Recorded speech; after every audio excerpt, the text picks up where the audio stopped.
আর আমায় লাথি মেরে পাঠিয়ে দিল বালতিতে ভাত ভরতে।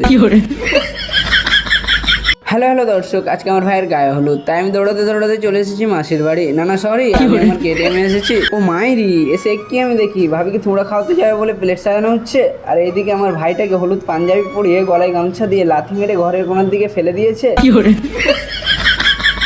তাই আমিও দু চারটাকে লাথি মেরে বসিয়ে দিলাম ভাইয়ের থুবড়া খাওয়ানোর কাজ শুরু করার জন্য। তারপর আমি ভাইকে থুবড়া খাইয়ে দিলাম আর টাকার বদলে দু চারটা ফটো তুলে দিয়ে দিলাম।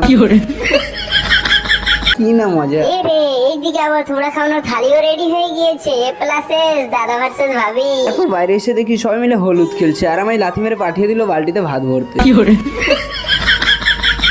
দেখতে পাচ্ছ, এদিকে আমি কষ্ট করে বালতিতে ভাত ভরছি আর সবাই মিলে কষ্ট করে খাচ্ছে। না সরি, মজা করে খাচ্ছি। হ্যাঁ, তোদের মজা দেখাচ্ছি। এইদিকে আমার ভাইগুলো আমায় ছেড়ে ছেড়ে খেতে বসে গিয়েছে, তাই আমি না খেয়ে আগে মাগে চলে আসলাম ছাদে। না সরি, খেয়ে আসলাম। মাইরি, ছাদে এসে কি আমি দেখি সব বোনেরা মিলে ড্যান্স করছে।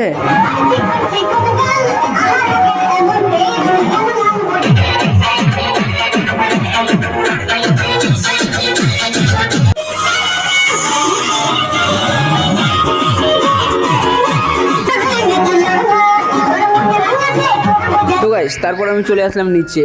নিচে সে কি আমি দেখি ভাবিকে কেউ থুবড়া খাওয়াতে যাবে না, তাই মিষ্টিগুলো দেখে আমার চোখে জল চলে আসলো। না সরি বন্ধুরা, জিভে জল চলে আসলো, তাই ভাবির বদলে আমি মিষ্টিগুলো খেয়ে নিলাম। একেবারে সেই স্বাদ বন্ধু। তো বন্ধুরা চলো, আজকে এই পর্যন্ত। ভিডিওটা কেমন হয়েছে অবশ্যই কমেন্টে বলে যাবো, আর যদি ভিডিওটা ভালো লেগে থাকে তো লাইক কমেন্ট শেয়ার করতে ভুলো না। চলো বন্ধুরা, tata bye bye, good night, শুভরাত্রি।